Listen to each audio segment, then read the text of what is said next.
Welcome, LifeBlood. This is George G, and the time is right. Welcome to today's guest, the strong and powerful Bill Cates. Bill, are you ready to do this?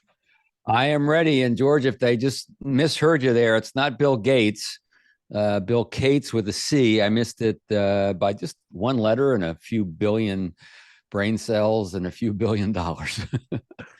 So either more people are going to tune in, or we may even lose a couple, but we're gonna ride this thing out. Yes, sir. Bill is a client acquisition expert. He is the referral coach. He is a Hall of Fame speaker, award-winning best-selling author. He is a podcast host of the Top Advisor podcast, and Bill's been a mentor of mine from afar for many years. So, Bill, I'm excited to finally meet you in person and have you on the show. Tell us a little about your personal life, some more about your work, and why you do what you do. Yeah, boy, I wish I had time for my life story and we could get everybody to sleep. But essentially what happened is I owned a book publishing company, a couple of them actually, and I sold them. I sold one for a pretty good chunk of money. I sold the other one to get out of debt, to have my partner assume the debt. So, when someone says they sell a business, yeah, maybe they made money. Maybe they just, got out of a bad thing. But in any event, I was looking for the next thing to do. And a buddy of mine, Frank Ingo, said, you should be a professional speaker. You should be a consultant. You'd be good at it. You got a lot of life lessons. And I said, okay, I don't know what that is. And I slowly figured it out. And I joined the National Speakers Association and hanging out with other people who do what I do. And gosh, over 30 years later, here I am helping people grow their business. Well, amen. So, entrepreneurship, book publishing.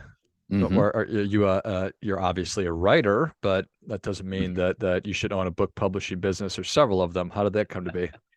Yeah. So actually, what happened, real quick, I was on an airplane reading Atlantic Monthly. I don't know if anybody ever reads Atlantic Monthly anymore, but it was the magazine, one of those things with paper that you actually open and read.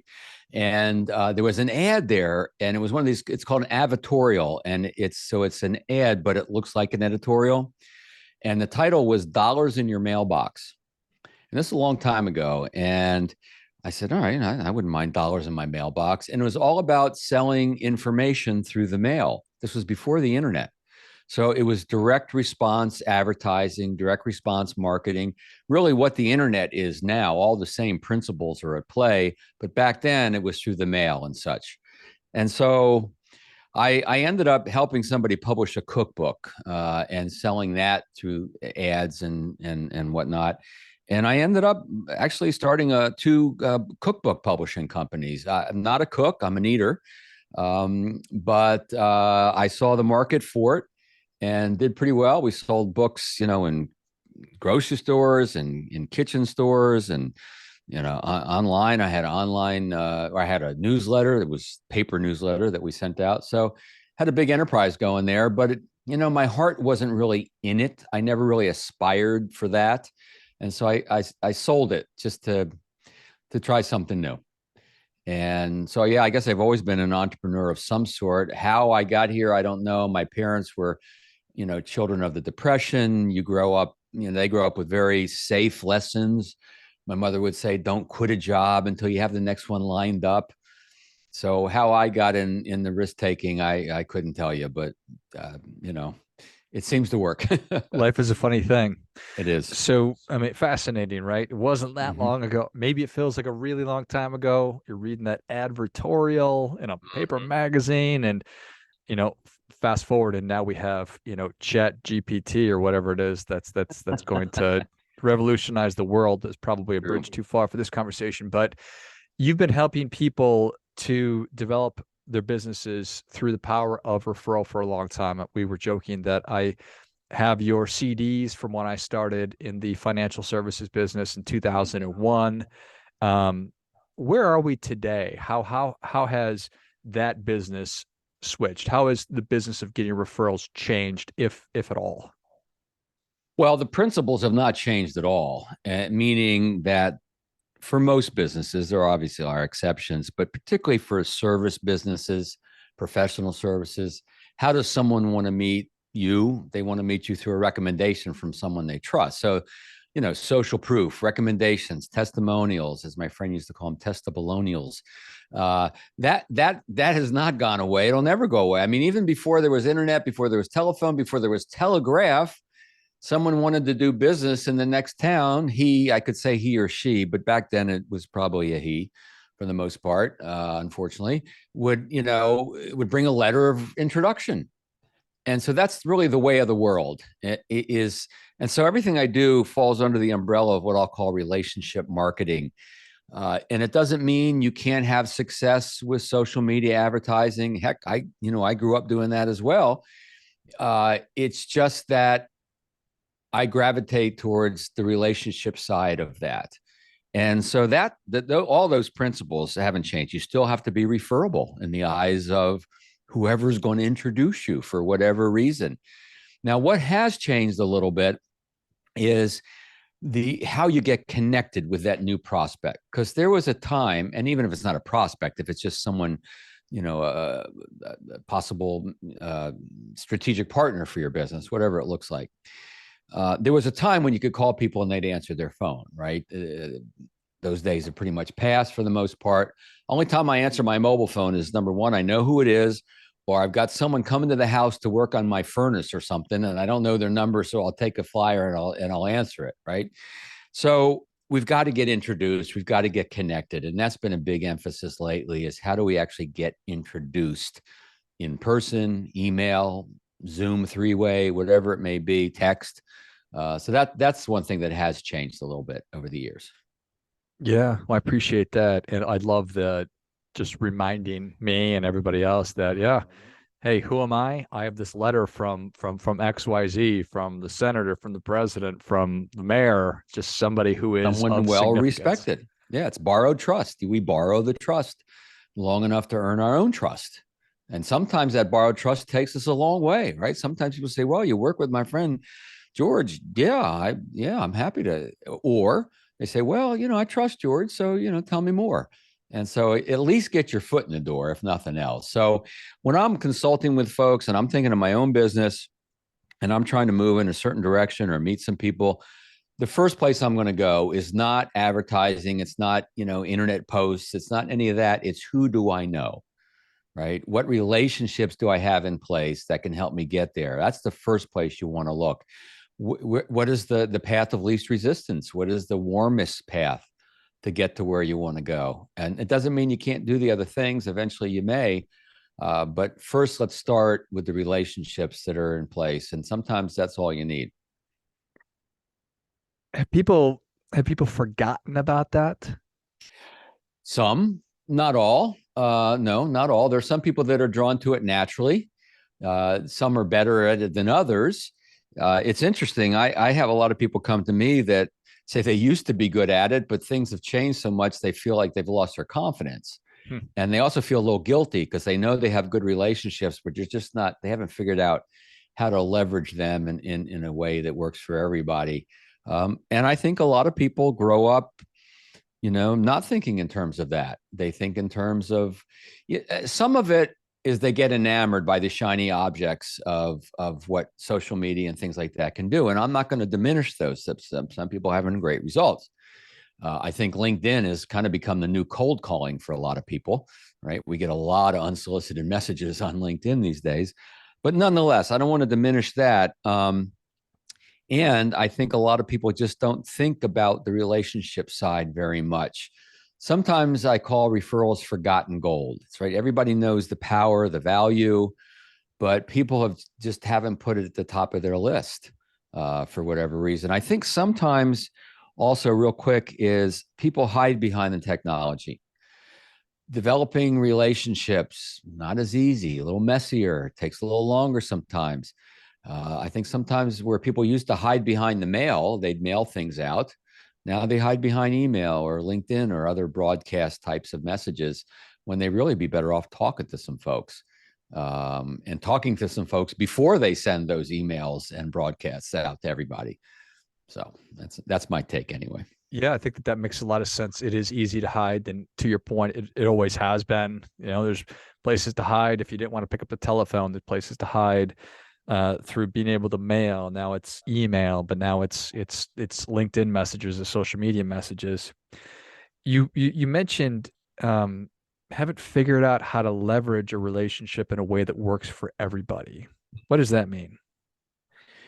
Yeah. So, and we're not just talking about prospecting for a business, because I know a lot of people listening may not be a business owner, or that's not why they're on here.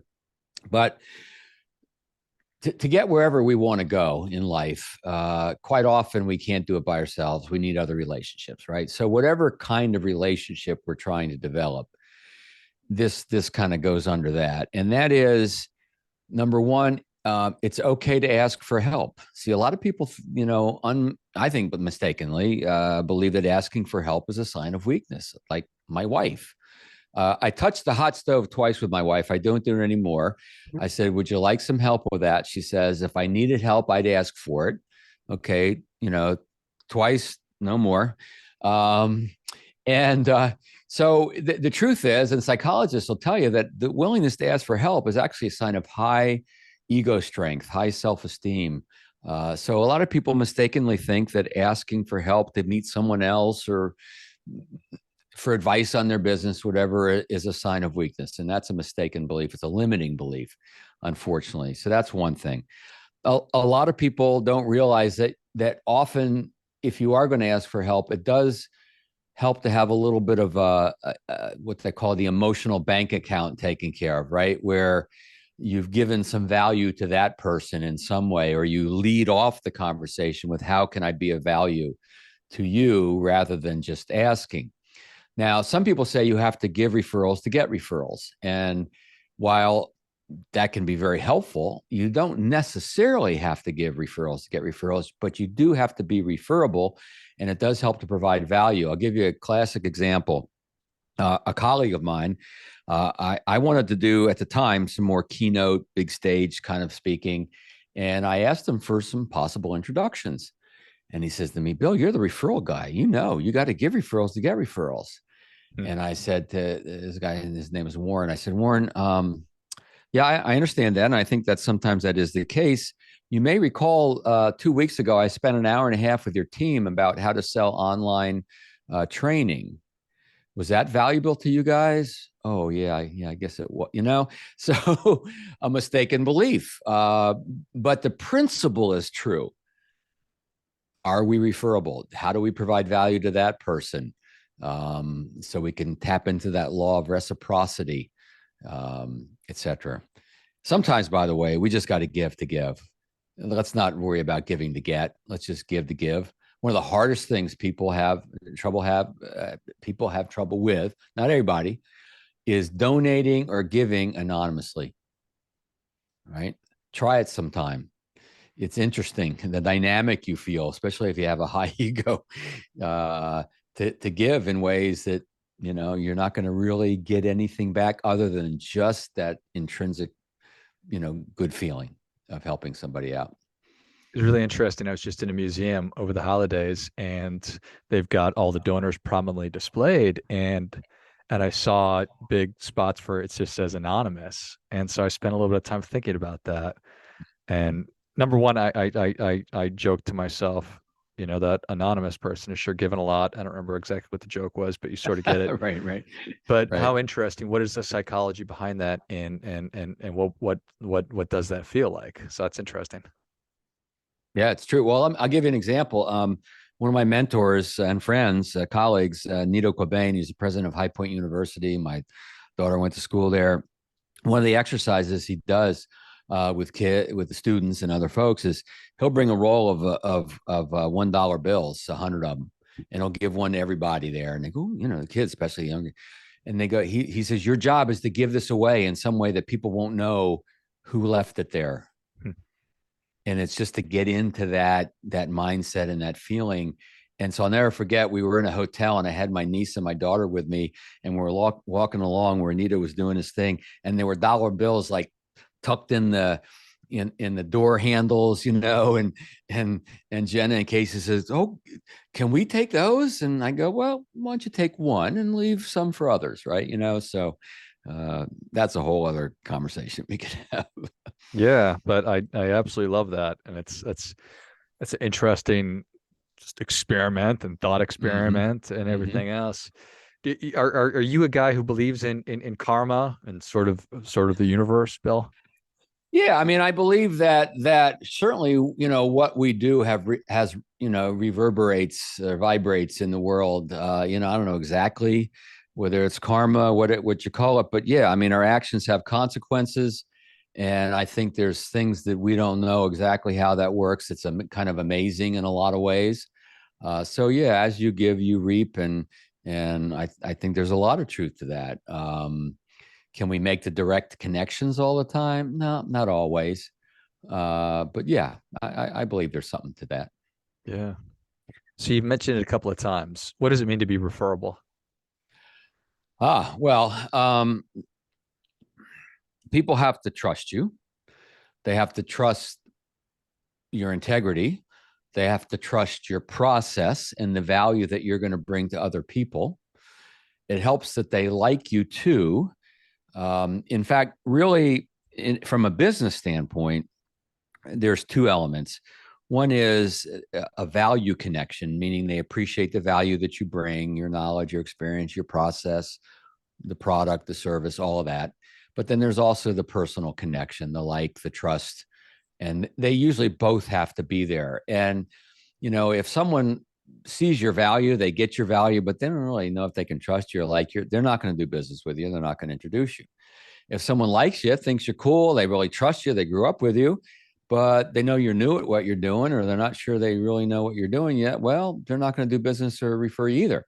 So both of those have to be there. And one of the things I teach in our systems is that value connection and personal connection needs to be attended to throughout the lifetime of the relationship. From the minute we meet someone, the courtship of getting to know someone to onboarding them into our business, if that's what we're doing, and throughout, we're always attending to both sides, the value connection and the personal connection. And that's really what it takes to be referable. Some people will refer to help others with your value. Some will do it to help you. And the best are the ones who will do it to help both, right? They see your value, they become advocates for your value, but they also want to help you be successful too. And those are the advocates those are the relationships we really want to nurture. Yeah, I think that makes a lot of sense. I hope so. Yeah. It's I'm gotten you this trying here. far, sir. It has gotten you this far. I So guess so. Yes. is it possible to do it halfway? I'm sure it's a stupid question, but you need to is it possible to do halfway? Do I go all in on referrals? I do all of it. uh, Well, I mean, if you're asking, is it possible to build a 100% referral based business? Yeah, absolutely. There's a lot of people do it. Some are very successful. Some have built referral only, but they're not necessarily successful. I've run into both, helped both. Um, and I'm not going to say that necessarily you have to or want to. It depends on the kind of business you're trying to build. If you're trying to scale your business, you're trying to grow quickly, you may feel the need to grow faster than what the relationship marketing strategies can do for you. So you may need to do other things.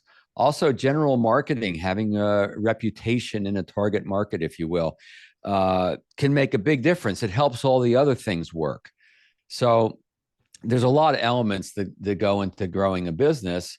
But for professional services, and service type businesses, generally speaking, that word of mouth, the referrals, the introductions, it's it should be the cake, not the icing on the cake, at least, right?